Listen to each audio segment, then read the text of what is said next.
السلام عليكم ورحمة الله وبركاته. الحمد لله نحمده ونستعينه ونستغفره ونؤمن به ونتوكل عليه ونعوذ بالله من شرور أنفسنا ومن سيئات أعمالنا. من يهده الله فلا مضل له ومن يضلله فلا هادي له. ونشهد أن لا إله إلا الله وحده لا شريك له. ونشهد أن سيدنا ونبينا ومولانا محمدا عبده ورسوله. قال الله تبارك وتعالى: أعوذ بالله من الشيطان الرجيم. بسم الله الرحمن الرحيم. يا أيها الذين آمنوا لا تدخلوا بيوتا غير بيوتكم حتى تستأنسوا وتسلموا على أهلها ذلكم خير لكم لعلكم تذكرون. صدق الله مولانا العظيم. محترم حاضرین، قرآن مجید کی جو آیت شریفہ اس وقت میں نے تلاوت کرنے کی سعادت حاصل کی ہے، یہ سورہ نور کی ایک آیت شریفہ ہے. اس وقت یہ آیت اور اس کے بعد کی 2 آیتیں، اسی پر میں آپ کے سامنے کچھ عرض کرنے کی جو جسارت کر رہا ہوں. اللہ تعالی نے اس میں آداب معاشرت کا ایک اہم باب بیان فرمایا ہے کہ مسلمان اپنے گھروں میں یا آپس کے دوستوں اور رشتہ داروں کے گھروں میں جب جائیں تو انہیں کس طرح کے آداب کا لحاظ کرنا ہے اور کس طرح دوسروں کے گھروں میں جانا ہے. یہ دراصل ایسے آداب ہیں کہ اسلامی معاشرے میں ان آداب کی بڑی اہمیت ہے. آج کل غیر مسلم یورپین اقوام ان آداب کو اپنائے ہوئے ہیں اور مسلمان ان سے بہت دور جا چکے ہیں. ضرورت ہے اس بات کی کہ قرآن مجید کے ان آداب کو اپنے معاشرے میں جگہ دی جائے اور اس پہ عمل کیا جائے. آپ اپنے رشتہ داروں کے گھر جاتے ہیں یا دوستوں کے احباب کے گھروں میں تشریف لے جاتے ہیں تو اس وقت کیا ادب ہونا چاہیے اور کس طرح سے ان کے گھروں کو جانا چاہیے، اللہ تعالیٰ نے قرآن مجید نے اس کو بیان فرمایا ہے.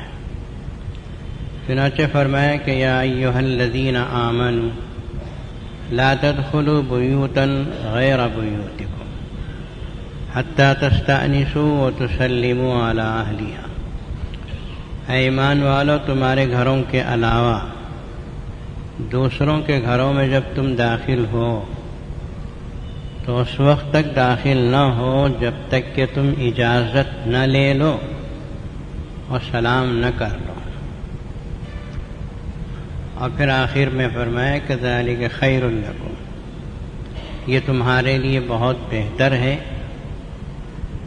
اور آخر آیت میں اللہ نے فرمایا لعلکم تذکرون، تاکہ تم ان باتوں کا، ان آداب کا خیال کر سکو. 2 چیزیں اللہ تعالیٰ نے بیان فرمائی ہیں. پہلی چیز یہ ہے کہ تستأنسوا، اجازت طلب کرو. تستأنسوا کا معنی اجازت طلب کرنے کا نہیں ہے. تستأنسوا کا معنی ہے انست پیدا کرنا. یعنی جس گھر میں آپ جانا چاہتے ہیں، رشتہ دار کا ہو یا آپ کے دوستوں احباب کا، ان سے آپ انست پیدا کریں اس طرح سے کہ اجازت خوش اسلوبی سے لی جائے اور پھر جس کے گھر میں آپ جا رہے ہیں اندر اجازت لے کر، وہ آدمی آپ کا آنا پسند کرتا ہو، انست پیدا ہو جائے، تستأنسوا کا یہی مطلب ہے۔ اس کو علماء نے ترجمہ کیا کہ اجازت طلب کرو، خوش اسلوبی کے ساتھ اجازت طلب کرو۔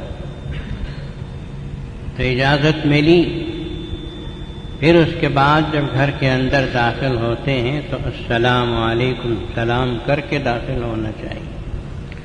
یہ دو چیزیں اللہ تعالیٰ نے بطور ادب کے کہ یہ آداب ہونا چاہیے، اور فرمایا کہ یہ تمہارے لیے بہت بہتر چیز ہے۔ مفسرین کرام نے بڑی تفصیل سے لکھا ہے کہ اجازت طلب کرنے کا جو استئذان کا جو حکم اللہ تعالیٰ نے دیا، اس میں سب سے بڑی بات یہ ہے کہ آدمی اپنے گھر میں رہتا ہے، گھر کو عربی میں مسکن کہتے ہیں۔ گھر جو ہے وہ سکون کی جگہ ہوتی ہے۔ آدمی دکان میں کام کرتا ہے، آفس میں کام کرتا ہے، وہاں اسے کام کی مشغولیت ہوتی ہے، گھر کا سکون نہیں ہوتا۔ آدمی اپنے گھر میں جاتا ہے تو سکون حاصل کرنے کے لیے جاتا ہے۔ اب وہ سکون سے اپنے گھر میں ہے، آپ اگر دھڑلے سے اس کے گھر میں اجازت کے بغیر گھس جاتے ہیں تو ظاہر ہے کہ اس کے سکون میں خلل پڑے گا، اسے تکلیف پہنچے گی، اور اسلام میں دوسرے شخص کو تکلیف پہنچانا حرام ہے۔ ایذائے مسلمان کو تکلیف دینا جائز نہیں ہے، اس لیے تم اجازت لو، اجازت ملی تو سلام کر کے اندر جاؤ۔ پھر اس کے علاوہ یہ بھی ہے سب سے بڑی بات کہ جس گھر میں آپ اجازت کے ساتھ داخل ہوں گے، اس گھر کی اگر عورتیں اپنے گھر کے آگے کے حصے میں موجود ہیں تو وہ جلدی سے پردے میں اندر چلی جائیں، اور آپ اندر داخل ہوں تو عورتیں سب خواتین پردے میں ہوں گی۔ یہ فواحش کو روکنا ہے کہ آپ کی نظر کسی عورت پہ نہ پڑے جو اس گھر کے اندر رہتی ہے، یہ سب سے بڑی چیز ہے۔ سورہ نور کی ابتدائی آیات میں اللہ تعالی نے زنا کی حرمت کو بیان کیا۔ شادی کے بغیر زنا کرتا ہے تو 100 کوڑے کی سزا دی، شادی شدہ کرتا ہے، زنا میں ملوث ہوتا ہے تو اس کو رجم کر کے ختم کرنے کا حکم دیا۔ آگے اللہ تعالیٰ نے اسی مناسبت سے یہ احکامات دیے ہیں کہ ان سارے دروازوں کو اللہ بند کرنا چاہتے ہیں جو زنا تک پہنچانے والے ہوتے ہیں۔ آپ کسی گھر میں گائے بھینس کی طرح گھس جاتے ہیں، مثلا عورتوں پہ نظر پڑتی ہے تو شیطان اپنا کام کرتا ہے کہ گھر کی عورتوں پہ نظر پڑ گئی، اور شیطان وسوسے ڈالتا ہے کہ اس گھر میں تو خوبصورت عورتیں رہتی ہیں۔ ہاں، یہ تو بہت بڑی فحش بات ہو گئی کہ آپ کسی کے گھر میں دھڑلے سے بغیر اجازت کے گھس گئے، اور اس گھر کی عورتیں جو پردے میں رہتی ہیں، اپنے گھر میں رہتی ہیں۔ عورتوں کے لیے سب سے بڑا پردہ تو گھر کی 4 دیواری ہے۔ وَقَرْنَ فِي بُيُوتِكُنَّ، اللہ تعالیٰ نے ازواج مطہرات سے کہا کہ اپنے گھروں میں ٹہری رہو، گھر کی 4 دیواری سب سے بڑا پردہ ہے عورتوں کے لیے، اور اس گھر میں آپ بغیر اجازت کے گھس جاتے ہیں تو یہ قرآنی حکم کے خلاف ہے۔ اسی لیے علماء کرام نے لکھا کہ اجازت لے کر گھر کے اندر داخل ہونا قرآن مجید کے روح سے اس کو واجب و لازم قرار دیا گیا ہے۔ اگر کوئی بغیر اجازت کے گھستا ہے، گھسنا تو دور کی بات ہے، اگر کوئی جھانک کے بھی دیکھتا ہے تو نبی کریم صلی اللہ تعالی علیہ وسلم نے ارشاد فرمایا کہ اگر کسی شخص نے بغیر اجازت کے کسی کے گھر میں جھانک لیا اور گھر والے نے کنکری اٹھا کے اس کی آنکھ کی طرف پھینکی، آنکھ پھوٹ گئی، تو کوئی مطالبہ نہیں ہے، کوئی اس کے اوپر ضمان نہیں، کوئی دیت نہیں، اسلام میں کوئی پوچھ نہیں، اس لیے کہ تو نے اجازت کے بغیر جھانکا کیوں؟ اذا دخل البصر فلا اذن، حضرت ثوبان رضی اللہ تعالیٰ عنہ روایت فرماتے رسول اللہ صلی اللہ علیہ وسلم نے فرمایا جب کوئی آدمی بغیر اجازت کے گھر میں جھانک لیا، دیکھ لیا، تو پھر اجازت کا کیا مطلب؟ تو اجازت لینا اور سلام کر کے اندر داخل ہونا، یہ ادب ہے جو اللہ تعالیٰ نے گھروں میں داخل ہونے کے سلسلے میں اس آیت شریفہ میں فرمایا، اور مسلمانوں کو لعلکم تذکرون کے ذریعے سے متوجہ کیا۔ امید ہے کہ تم اس کا خیال کرو گے تاکہ تمہاری زندگی میں اچھائی آ سکے۔ آج کل آیت شریفہ میں یہ ہے کہ اذا دخلتم بیوتا غیر بیوتکم، دوسروں کے گھروں میں جاتے ہو تو یہ حال ہے۔ اپنے گھر کے بارے میں کیا خیال ہے؟ آپ کے گھر میں اگر آپ کی بیوی رہتی ہے، آپ کے بچے رہتے ہیں اور کوئی نہیں رہتا، حضرت عبداللہ ابن مسعود رضی اللہ تعالیٰ عنہ نے فرمایا کہ وہاں بھی واجب تو نہیں ہے لیکن مستحب یہ ہے کہ اجازت لے کر ہی داخل ہو، بہتر یہی ہے۔ حضرت عبداللہ ابن مسعود رضی اللہ تعالیٰ عنہ کی بیوی فرماتے ہیں کہ میرے شوہر عبداللہ ابن مسعود رضی اللہ عنہ جب گھر آتے تھے تو کھنکار کر اس طرح آواز کر کے آتے تھے کہ پتہ چل جاتا تھا کہ گھر کا مالک اندر آ رہا ہے۔ بلکہ سب سے بہتر شکل تو یہ ہے کہ آدمی دروازے میں داخل ہونے سے پہلے ہی زور سے السلام علیکم یہ الفاظ کہہ دے، آپ کی آواز بھی پہنچ جائے گی، اجازت بھی گویا ہو جائے گی۔ اور گھر میں داخل ہونے کا جو سب سے بڑا ادب ہے سلام کرنا، یہ ہو جائے گا۔ آپ پوچھیے اپنے آپ سے کہ آپ گھروں میں داخل ہوتے ہوئے سلام کرتے ہیں؟ میرے گھر میں میں یجمان ہوں، میں کیوں سلام کروں؟ لوگوں کا تصور یہ ہے، میں گھر کا یجمان ہوں، بڑا ہوں، میں کیوں سلام کروں؟ بیوی مجھے سلام کرے، بچے مجھے سلام کرے، یہ تصور غلط ہے۔ رسول اللہ صلی اللہ علیہ وسلم نے ارشاد فرمایا کہ آدمی جب گھر سے باہر سے آتا ہے، گھر کو آتا ہے اور گھر میں داخل ہوتا ہے تو گھر میں داخل ہونے سے پہلے اس کے ساتھ شیطان چلتا ہے۔ جب مسلمان السلام علیکم کہہ کر گھر میں داخل ہوتا ہے تو رسول اللہ صلی اللہ علیہ وسلم نے فرمایا کہ شیطان کے لیے بندش ہو جاتی ہے کہ شیطان سلام کی برکت کی وجہ سے گھر میں داخل نہیں ہو، وہیں اس کا پتہ کٹ جاتا ہے۔ اور اگر کوئی شخص سلام نہیں کیا، گھس گیا، ویسے ہی جیسے کوئی جانور گھستا ہے تو شیطان بھی ساتھ میں آپ کے گھس جاتا ہے۔ اب انتظار کرتا رہتا ہے شیطان کہ جب آپ کھانے کے لیے بیٹھیں گے تو انتظار کرتا ہے کہ آپ بسم اللہ الرحمن الرحیم پڑھتے ہیں یا نہیں۔ اگر آپ بسم اللہ الرحمن الرحیم پڑھتے ہیں تو شیطان کا پتہ وہاں بھی کٹ جاتا ہے، اس کو اللہ تعالیٰ دور کر دیتے، اس کے لیے کھانے میں شریک ہونے کا کوئی موقع نہیں ہوتا۔ آپ کے کھانے میں برکت ہوگی، نور ہوگا، پیٹ بھرے گا، شیطان ساتھ میں نہیں ہے نا۔ اگر آپ نے گھر میں داخل ہوتے ہوئے سلام نہیں کیا تو گھر میں شیطان آ جائے گا، بسم اللہ نہیں پڑھی تو آپ کے کھانے میں بھی شریک ہو جائے گا۔ اور رسول اللہ صلی اللہ علیہ وسلم فرماتے ہیں کہ شیطان یہ کہتے ہیں کہ ادرکتم المبیت والطعام، کہ تم کو رات گزارنے کی جگہ بھی مل گئی، رات میں کھانا کھانے کا بھی موقع ملا۔ یہ ہے سلام اور بسم اللہ کی برکت۔ مسلمانوں کو یہ چھوٹی چیز لگتی ہوگی لیکن یہ بہت بڑی دولتیں ہیں، ان کو سمجھنے کی ضرورت ہے۔ تو یہ ہے کہ گھر میں داخل ہوتے ہوئے السلام علیکم اگر کوئی کہہ دے تو اجازت بھی ہو جائے گی، سلام بھی ہو جائے گا، اطلاع بھی ہو جائے گی کہ گھر کے یجمان آ رہے ہیں۔ اور پھر میرے بھائیوں، ہم عموماً کہا کرتے ہیں کہ آپ ایسی اچھی صفتیں پیش کرو کہ آپ کے بچوں کے لیے سبق اور نمونہ ہو سکے۔ آپ اگر سلام کرنے کی عادت بناتے ہیں تو آپ کے بچے بھی سلام کی عادت پر عمل کرتے ہیں اور بچوں کو بھی سلام کا موقع ملتا ہے۔ میں ابھی قریب میں انٹرنیٹ میں دیکھ رہا تھا، انٹرنیٹ ایک ایسا ذریعہ ہے جسے میں نے آپ کے سامنے بارہا کہا کہ اس میں اچھائی بھی ہے، برائی بھی ہے۔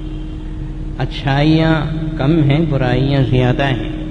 آپ کے اپنے بچوں کو اس کی حفاظت کرنا چاہیے۔ اچھی چیزوں کو دیکھو، آپ کی نگرانی میں دکھاؤ۔ انٹرنیٹ میں ایک صاحب کے بارے میں جن کا نام توفیق ادریس ہے، انہوں نے پہلے وہ پادری تھے عیسائی، وہ کہتے ہیں کہ مسلمان ہو گئے، بڑا لمبا چوڑا انٹرویو ان کا انٹرنیٹ میں آ رہا ہے، آپ بھی دیکھ سکتے ہیں۔ ان سے انٹرویو لینے والے نے پوچھا کہ آپ مسلمان کیوں ہوئے؟ جس نے کئی چرچوں میں بڑے بڑے پادری کی حیثیت سے درس دیے اور عیسائیت کا اس نے پرچار کیا، اس سے پوچھا کہ آپ مسلمان کیوں ہوئے؟ اس نے کہا کہ میں ایجپٹ مصر گیا، مصر کو میں سیاحت کے لیے گیا۔ میں ایک مرتبہ ایک بڑے فٹ پاتھ سے گزر رہا تھا کہ ایک عربی بچہ، مصر کا عرب بچہ، لمبا سا توپ پہنا ہوا، اگرچہ کہ پھٹا ہوا تھا، غریب بچہ، اس نے مجھے دیکھ کر مجھے مسلمان سمجھ کر اس نے السلام علیکم کہا، اپنے لہجے میں، عربی لہجے میں اس بچے نے سلام کیا۔ بھائی بچہ، اس کی زبان سے السلام علیکم نکل رہا ہے، یہ کیا کہہ رہا ہے؟ میرے دل کے اندر کا احساس جاگا کہ اس بچے نے مجھے کیا دیا، کیا گفٹ دیا اس بچے نے مجھے اپنی زبان سے۔ تو میں اس کی کھوج میں لگ گیا کہ بچے نے کیا کہا۔ جب میں کھوج میں لگا تو مجھے پتا چلا کہ اس نے تو مجھے سلامتی کی دعائیں دی۔ کیا مذہب ہے، چھوٹے چھوٹے بچوں کو ایسے السلام علیکم کے الفاظ سکھا دیتا ہے کہ چھوٹا بچہ جسے معلوم نہیں کہ سلامتی اور امن کیا ہے، بڑا ہو کے اس کو پتا چلے گا۔ وہ اتنا چھوٹا سا بچہ، 8-9 سال کا بچہ سلام کرتا ہے۔ تو میں جو کھوج میں پڑھتا گیا تو مجھے مجبوراً اسلام قبول کرنا پڑا، اور اس نے اسلام قبول کیا، اور اس وقت وہ ایک اسلام کا مبلغ ہے جو پہلے عیسائی کلچر کا بہت بڑا پادری تھا۔ تو میرے بھائی، یہ بہت بڑی نعمت و دولت ہے۔ تو سلام کر کے گھروں میں گھسنے کی عادت ڈالو، آپ کے بچوں میں بھی یہ عادت پڑے گی، اور قرآن کا حکم ہے کہ اجازت طلب کرو اور سلام کر کے داخل ہو گئے۔ دوسروں کے گھروں میں جاتے ہیں تو اجازت بھی چاہیے، سلام بھی چاہیے۔ اپنے گھروں میں جاتے ہیں تو بہتر یہ ہے کہ اجازت لے کر السلام علیکم کہہ کے گھر میں داخل ہو جائے۔ اجازت لینے کے سلسلے میں رسول اللہ صلی اللہ علیہ وسلم نے ارشاد فرمایا کہ بعض لوگ گھر کے بالکل دروازے کے سامنے کھڑے ہو جاتے ہیں۔ یا رسول اللہ صلی اللہ علیہ وسلم کا مسنون طریقہ یہ ہے، آپ صلی اللہ علیہ وسلم یا تو دائیں کھڑے ہوتے تھے یا بائیں کھڑے ہوتے تھے، اور پھر اجازت طلب کرتے۔ 3 مرتبہ اجازت طلب کی جانی چاہیے۔ اگر 3 مرتبہ جواب نہیں آیا تو سمجھو گھر میں کوئی مرد نہیں ہے، یا ہے بھی تو غسل کر رہا ہے یا کہیں اور بیت الخلاء وغیرہ میں ہے، یا اجازت دینا نہیں چاہتا ہے، تو 3 مرتبہ کی حد ہے، آپ کو واپس ہو جانا چاہیے۔ سمجھ میں آتا ہے؟ آگے کی آیت میں اللہ تعالیٰ نے ارشاد فرمایا کہ اگر کوئی گھر میں سے آواز نہ آئے، اجازت نہ ملے، بلکہ یوں کہا جائے کہ وَإِن قِيلَ لَكُمُ ارْجِعُوا فَارْجِعُوا، بھائی ہم ملنا نہیں چاہتے، آپ واپس لوٹ جاؤ، تو بغیر کسی رنج و غم کے، غصہ کرے کہ آپ واپس لوٹ جائیں۔ اس میں غصہ کرنے کی کیا بات ہے؟ میں گھر کو گیا، نہیں ملا، زندگی میں کبھی بات نہیں کروں گا، وہ میرے گھر آئے گا تو لات مار کے بھگا دوں گا، یہ سب باتیں غیر اسلامی ہیں۔ کسی وجہ سے اس نے اجازت نہیں دی ہوگی، آپ کو بھی چاہیے کہ خاموشی کے ساتھ واپس ہو جائیں۔ وَإِن قِيلَ لَكُمْ ارْجِعُوا فَارْجِعُوا هُوَ أَزْكَىٰ لَكُمْ، یہ تمہارے لیے بہت ہی پاکیزہ طریقہ ہے۔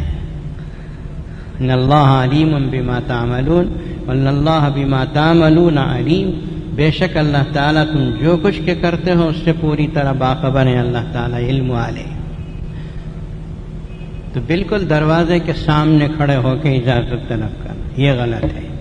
اس لیے کہ اگر کوئی عورت بھی دیکھنے کے لیے آ جائے کہ کون ہے تو نظر نہیں پڑنی چاہیے عورتوں کے اوپر، گھر کے اندر نظر نہیں پڑنا چاہیے، آپ اجازت سے پہلے ادھر کھڑو یا ادھر کھڑو۔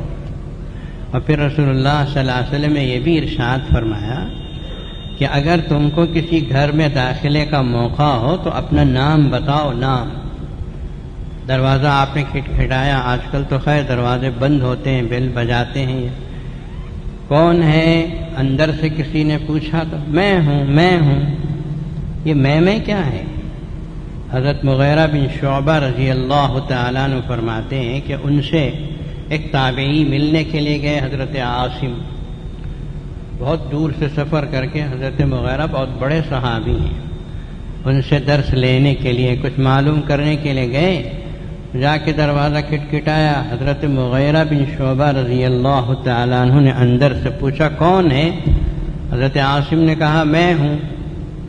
تو حضرت مغیرہ بن شعبہ رضی اللہ تعالیٰ عنہ باہر آئے اور حضرت عاصم سے فرمایا کہ تم نے یہ کیا کہا کہ میں ہوں؟ میں تو میرے دوستوں میں سے کسی کا نام نہیں ہے، کسی کا بھی نہیں ہوتا۔ انا کے معنی میں کا مطلب کیا ہے؟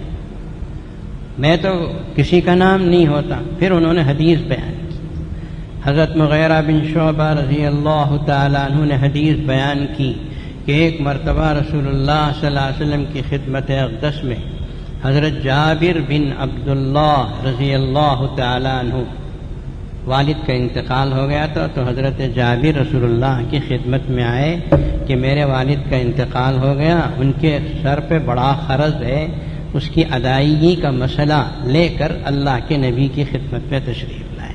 پریشان تھے، ایک طرف حضرت جابر کے والد کا انتقال ہوا تھا، دوسری طرف ان کی بہنیں بہت تھیں، لڑکیاں بہت تھیں، شادی ہونا تھا ان کی، اور تیسری طرف بڑا بوجھ تھا قرض کا۔ تو وہ پریشان آئے اور رسول اللہ صلی اللہ علیہ وسلم کی خدمت اقدس میں دروازہ کھٹکھٹایا۔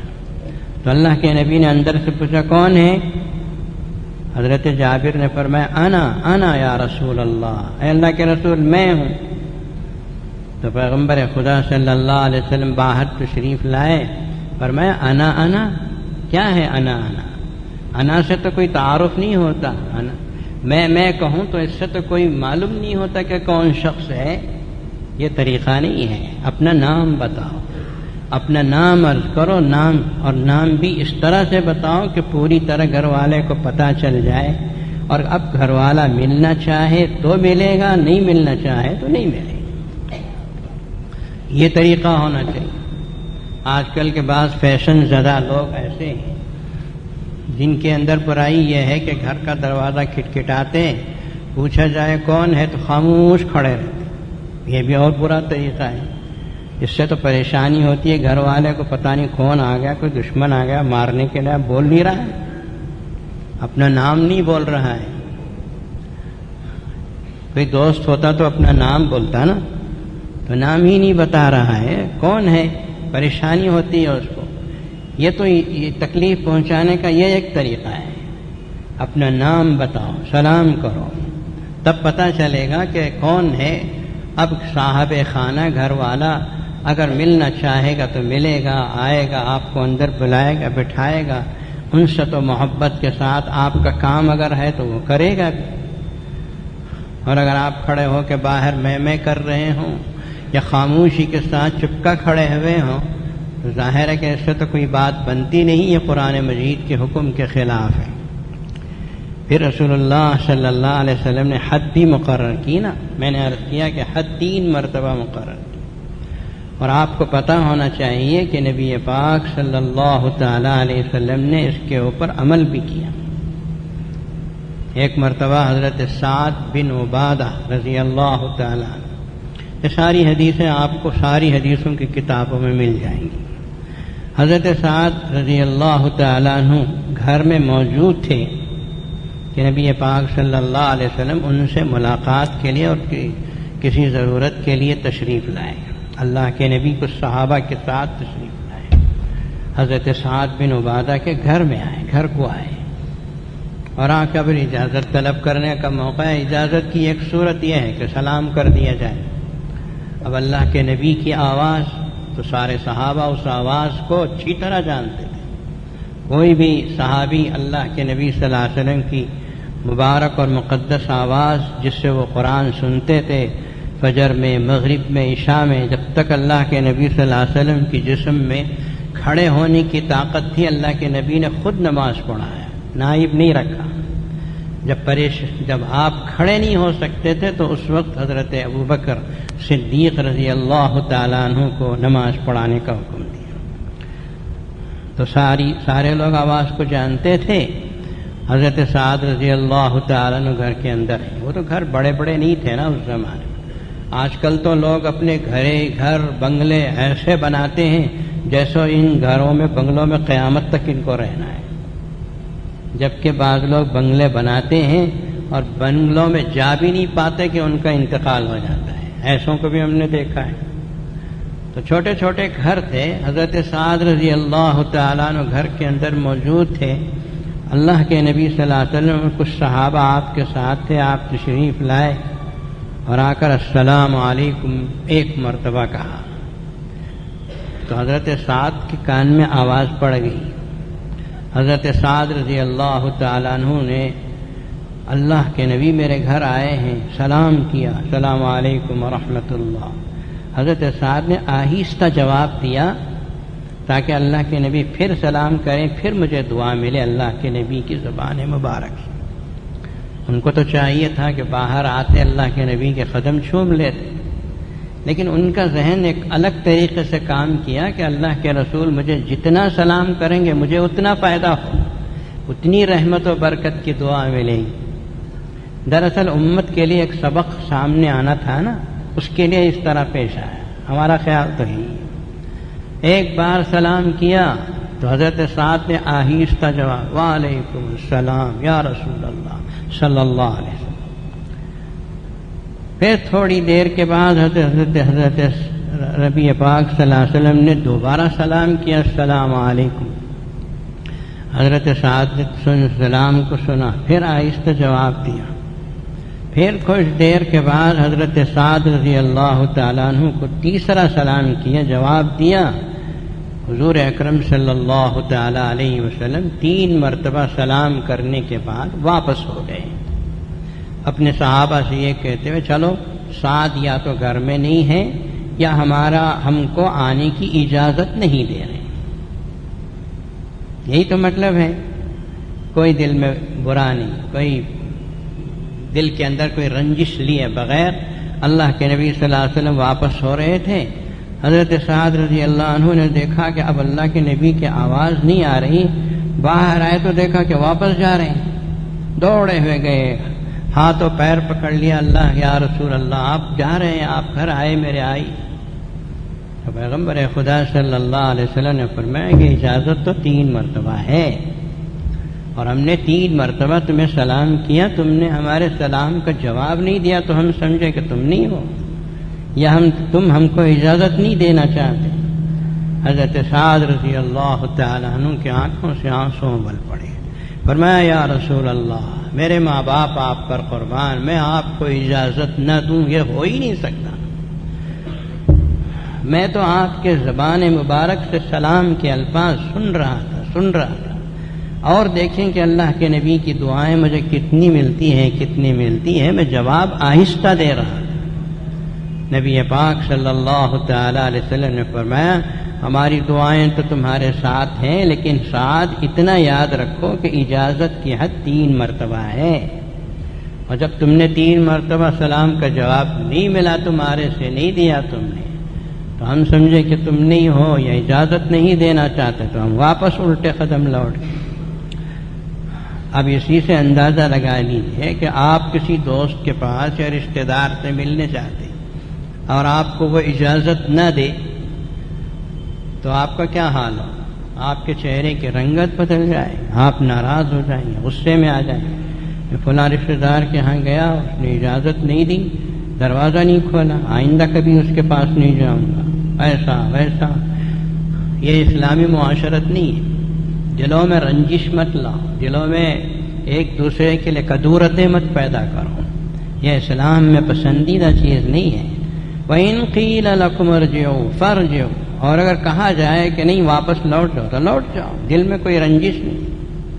ہمارے اسلاف میں اکابرین میں بعض لکھتے ہیں معارف القرآن میں حضرت مفتی شفیع صاحب رحمۃ اللہ علیہ نے لکھا ہے کہ ہمارے بزرگوں میں سے کچھ ایسے بزرگ گزرے ہیں کہ میں زندگی بھر اس بات کا انتظار کرتا رہا کہ کوئی شخص تو مجھے یوں کہہ دے کہ فرجعو، بھئی ہمارے گھر میں اس وقت آنے کی اجازت نہیں، لوٹ جاؤ۔ کوئی ایک کہہ دے، میں واپس لوٹ جاتا تاکہ قرآن کے اس جملے پر بھی عمل ہو جائے۔ لیکن کون ہے جو لوٹانے والی بات کرتا ہے؟ کچھ لوگ یا تو دروازہ ہی نہیں کھولتے، کچھ لوگ اپنے چھوٹے بچے کو بول دیتے ہیں جا کے بول دے گھر میں نہیں ہے۔ جیسے ہمارے حضرت نیر ربانی صاحب مرحوم کہا کرتے تھے کہ چندے کے لیے میں جاتا تھا سبیل الرشاد کے، تو گھر میں بچہ آ کے بولتا ابا جان ہیں، بچہ آ کے بولتا کہ ابا جان نے کہا ہے کہ یوں کہہ دوں کہ ابا جان گھر میں نہیں ہے، یعنی ابا گھر میں موجود ہیں اور کہلا رہے ہیں کہ نہیں ہے۔ یہ کوئی طریقہ نہیں۔ اسلام بہت خوبصورت مذہب ہے۔ اسلام نے ایک طرف لوگوں کو یوں کہا، آپ کو یوں کہا ہے کہ آپ کسی کے گھر جاؤ تو اجازت طلب کرو اندر داخل ہونے کے لیے۔ اب دوسری طرف گھر میں رہنے والا، اس کا کیا فریضہ ہے؟ اسے بھی اسلام نے حکم دیا ہے۔ اسلام گھر میں رہنے والے کو یوں کہتا ہے کہ ان لزوارک علیک حقا، جو تم سے ملاقات کرنے کے لیے آتا ہے کوئی ضرورت و حاجت لے کر یا بغیر کسی ضرورت کے آپ سے ملاقات کے لیے آئے تو اس کا بھی حق ہے تمہارے اوپر۔ گھر میں بیٹھ کے نہیں ہے بول دینا، یا گھر کے اندر موجود رہ کے نہیں ہے بول دینا، یہ اسلام کی حکم کے خلاف ہے۔ جو تمہارے پاس تمہاری زیارت کے لیے ملاقات کے لیے آتا ہے اس کا حق ادا کرو، ملو اس سے، جا کے ملو، اس کے سلام کا جواب دو، اور فی الوقت بات کرنے ٹائم نہیں ہے تو بات کا ٹائم اسے دو۔ لیکن گھر میں بیٹھ کے یوں کہنا کہ میں نہیں ہوں، یہ انتہائی غلط بات اور شریعت کے خلاف ہے۔ اور آج کل تو بہت عجیب بات ہو گئی، جب سے موبائل فون آ گیا لوگ تو جھوٹ پہ جھوٹ بولے جا رہے ہیں۔ موبائل فون میں فون کرتے ہیں گھر میں موجود ہے، کہاں ہے؟ میں آ رہا ہوں گھر کو، آپ گھر میں ہیں؟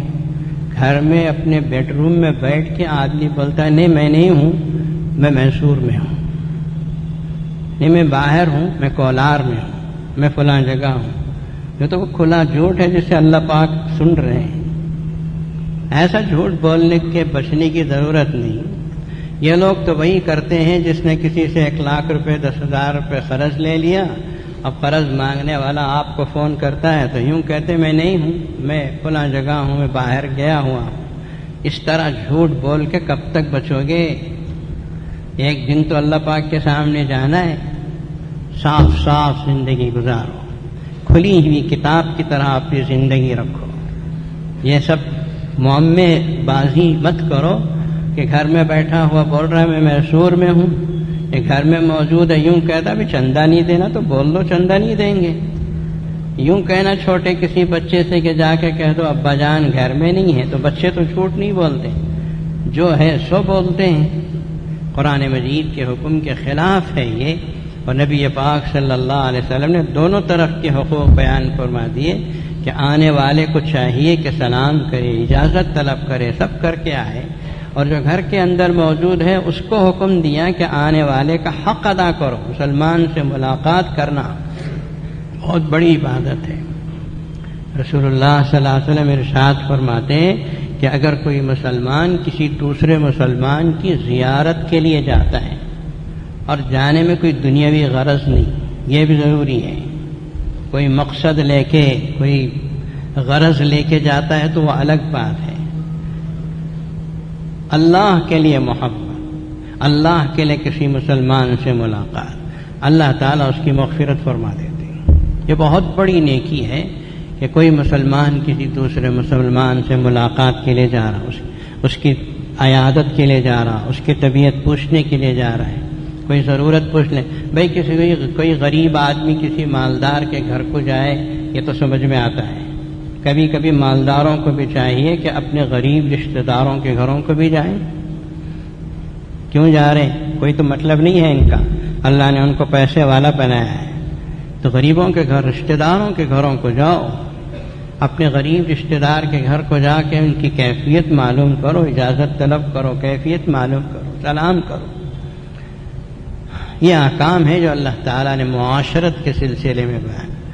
باقی تیسری آیت شریفہ میں یہ ارشاد فرمایا کہ اگر کوئی ایسے پبلک کے مقامات ہیں جیسے ہاسپٹل ہیں، سرائے ہیں، کوئی ایسی جگہ ہے جہاں عام لوگوں کے آنے جائے، وہاں اجازت طلب کرنے کی ضرورت نہیں۔ ہاں البتہ مسلمان بیٹھے ہوں تو سلام کرنا چاہیے، سلام کی عادت ڈالو، زور سے سلام کی عادت ڈالو۔ بعض لوگ اس طرح ہاتھ اٹھا کر، سلام کا مضمون تو نہیں ہے لیکن ضمناً میں کہہ دیتا ہوں کس طرح ہاتھ اٹھا۔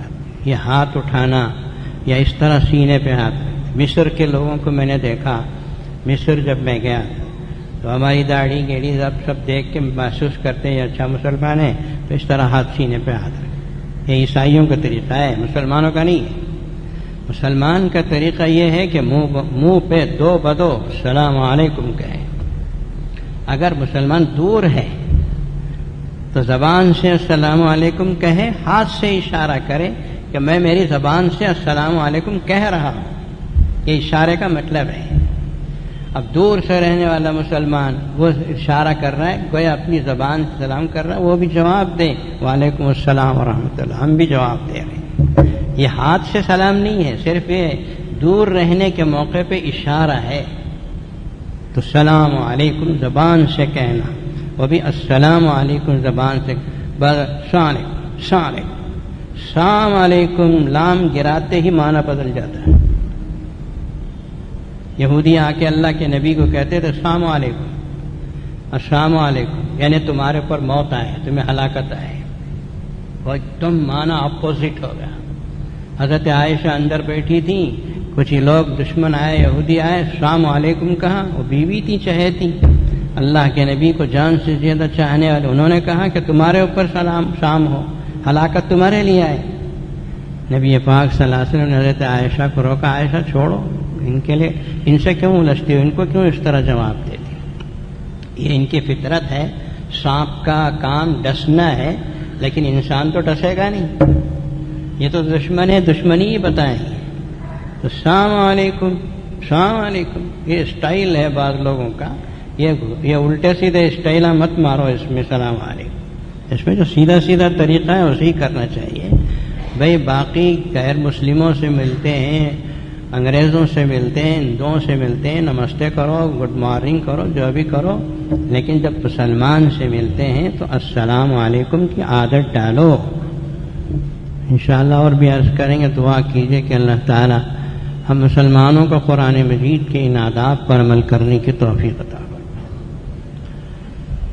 محترم حاضرین، اللہ تعالی آپ حضرات کو جزائے خیر عطا فرمائے۔ جامع العلوم جامع مسجد آپ حضرات کی ممنون احسان ہے کہ آپ کی چھوٹی موٹی مدد اللہ تعالیٰ نے جامع العلوم کو بہت اونچے مقام پہ پہنچا دیا۔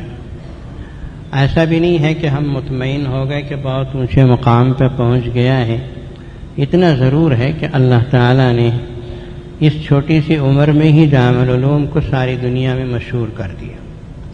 اب تو لوگ فون کرتے ہیں امریکہ سے اور دوسرے ملکوں سے، تو یہ پوچھتے ہیں کہ آپ کی جامع العلوم یونیورسٹی بن گئی؟ ہم کہتے ہیں پہ دعا کرو بن جائے، ابھی بنی نہیں ہے، ہماری کوشش یہی ہے کہ بن جائے۔ جامع العلوم یونیورسٹی بنے یا نہ بنے، مسلمان بچوں کو دین کی دنیا کی تعلیم سے آراستہ کرنے میں جو کوشش کر رہا ہے، اس میں سب سے بڑا ہاتھ آپ کا، آپ کی مدد کا، آپ کی نصرت و اعانت کا ہے۔ اللہ تعالیٰ آپ کو جزائے خیر عطا فرمائے۔ آپ حضرات جامع العلوم کے لیے، یہاں کے طلباء کے لیے جو مدد کرتے ہیں، یہ مدد آپ کے لیے انشاءاللہ بہت بڑا صدقہ جاریہ کی حیثیت سے بڑی حیثیت رکھتا ہے۔ میں عموماً کہا کرتا ہوں کہ جامع علوم کے طلباء کے لیے خاص طور پر جو شعبہ عربی میں پڑھتے ہیں، ان کے لیے آپ حضرات ہمیشہ کچھ نہ کچھ اپنی کمائی میں سے کچھ حصہ نکالیے۔ مثال کے طور پر جامع علوم میں شعبہ عربی میں بچے پڑھتے ہیں، ان کے لیے ہر مہینہ 1 موٹا چاول یا 10 کلو چاول یا 2 موٹے 3 موٹے 8 موٹے 10 موٹے، جتنا اللہ نے آپ کو توفیق دی ہے اتنا نکالو، اسے بطور صدقہ کے نکالو، اس سے آپ کی بلائیں، آپ کے سر پہ آنے والی بلائیں ٹلیں، آپ پہ آنے والی مصیبتیں ٹلیں گی۔ اسے اپنا ایک عادت بناؤ کہ کچھ حصہ اپنی کمائی کا نکال کر مدارس کو پہنچاؤ، جامع علوم کے بچوں کو پہنچاؤ، آپ دیکھیں گے کہ اس کی رحمتیں اور برکتیں آپ کو اپنی آنکھوں سے نظر آئیں گی۔ اللہ تعالیٰ آپ کو جزائے خیر عطا فرمائے، آپ کی مدد نصرت و اعانت کو شرف قبولیت عطا فرمائے۔ جتنے ہمارے بیمار ہیں اللہ ان کو شفاء کاملہ دے۔ بہت سے بیمار ایسے ہیں جن کی گزارش ہمارے پاس نہیں پہنچی، لیکن بہت سے ایسے ہیں کہ ان کی چٹھیاں اور گزارشیں آتی ہیں۔ ہمارے ایک دوست ایسے ہیں جن کے والد، ابھی آج صبح میں فون آیا کہ ملیہ میں ICU میں ان کو ایڈمٹ کیا گیا۔ ہماری مسجد میں پہلی صف میں نماز پڑھنے والے بیمار ہیں، وہ خاص طور پہ جو پہلی صف میں عام طور پہ نماز پڑھتے ہیں نا، برسوں سے وہ میری نظروں میں، میرے دل دماغ میں محفوظ ہو جاتے ہیں، اور کبھی محسوس ہوتا ہے کہ فلاں آدمی نہیں ہے، کیوں نہیں ہے، کیوں نہیں ہے، جب معلوم کرتے ہیں تو پتہ چلتا ہے بیمار ہے۔ بیمار اللہ دے شفا دے، ICU سے نکال کر ان کو شفا کاملہ دے کر دوبارہ جامع مسجد کے پہلی صف میں پہنچا دے۔ اللہ سب بیماروں کو شفا دے، آپ کی مدد و نصرت و اعانت کو قبول فرما کر ہمارے اور آپ کے بچوں کی پریشانیوں کو دور فرمائے، اسلام سے وابستہ کرے، دنیا کے فتنوں سے بچائے، آخرت میں نجات کا سبب و ذریعہ بنائے۔ وآخر دعوانا الحمدللہ رب العالمین۔